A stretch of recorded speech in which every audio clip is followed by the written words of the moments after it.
So here's wire number 1 right here plugged into positive voltage, and I've shorted the LED to negative. This particular wire right here is pin number 14, which according to my paper corresponds to the number 3.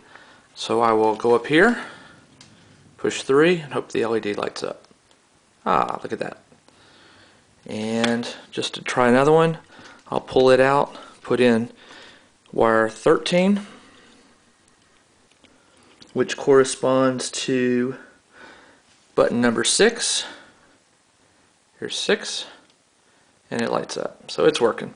I did this for all the buttons, except for number 2, which does not have a function.